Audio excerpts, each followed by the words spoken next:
અંડર-14 cricket ટુર્નામેન્ટમાં ખેડા જિલ્લો વર્ષો બાદ ફાઇનલમાં પ્રવેશ્યો. અમદાવાદ સામે ફાઇનલ રમશે. ગુજરાત ક્રિકેટ એસોસિએશન દ્વારા ચાલી રહેલી અંડર-14 ડિસ્ટ્રિક્ટ ક્રિકેટ ટુર્નામેન્ટમાં એ ગ્રુપમાં પ્રથમ મેચ અમદાવાદ સામે ગુમાવ્યા બાદ ખેડા જિલ્લાએ પહેલા આણંદ જિલ્લાને અને ત્યારબાદ ગાંધીનગર જિલ્લાને રસાકસીની મેચોમાં હરાવ્યા બાદ રવિવારથી ચાલી રહેલી સેમીફાઇનલ મેચ કમ્બાઇન્ડ ટીમ સાથે રમાઈ હતી. કમ્બાઇન્ડ ટીમમાં 8 જિલ્લાના પ્રતિભાશાળી ખેલાડીઓ રમતા હોવાથી ખેડા જિલ્લા માટે આ મેચ જીતવી થોડી મુશ્કેલ લાગતી હતી.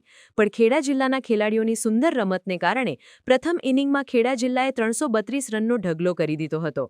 ત્યારબાદ બીજી બેટિંગ કરતા કમ્બાઇન્ડ ટીમ માત્ર 78 રનમાં ઓલ આઉટ થઈ જતા ખેડા જિલ્લાની જીત થઈ હતી. ખેડા જિલ્લાનો સેમીફાઇનલમાં ભવ્ય વિજય થતા ખેડા જિલ્લા ક્રિકેટ એસોસિએશનના પ્રમુખ મનીષભાઈ દેસાઈએ ટીમને અભિનંદન પાઠવ્યા હતા. તો ખેડા જિલ્લા ક્રિકેટ એસોસિએશનના કોચ તુષાર ભટ્ટ, મોઇઝ કાદરી, નોએલ રાણા, વિજય ગઢવી, અમરીશ પટેલ દ્વારા અંડર-14ની ટીમ પાછળની મહેનત રંગ લાવી હતી. ખેડા જિલ્લાની ભવ્ય જીત થતાં જ નડિયાદવાસીઓએ ભવ્ય આતશબાજી અને ફટાકડા ફોડ્યા હતા અને જિલ્લાની જીતને વધાવી હતી. સેમીફાઇનલ મેચમાં હર્ષિલ ધોડુએ 72 રન માર્યા હતા તેમજ 4 વિકેટ લીધી હતી, તો ફેનિલ પટેલે 105 રન મારી ઉત્કૃષ્ટ પ્રદર્શન કર્યું હતું. હવે પછીની ફાઇનલ મેચ ખેડા જિલ્લાની અમદાવાદ સામે 10, 11, 12 તારીખે ખેડા જિલ્લા ક્રિકેટ એસોસિએશન ગ્રાઉન્ડ JNJ કોલેજમાં રમાશે.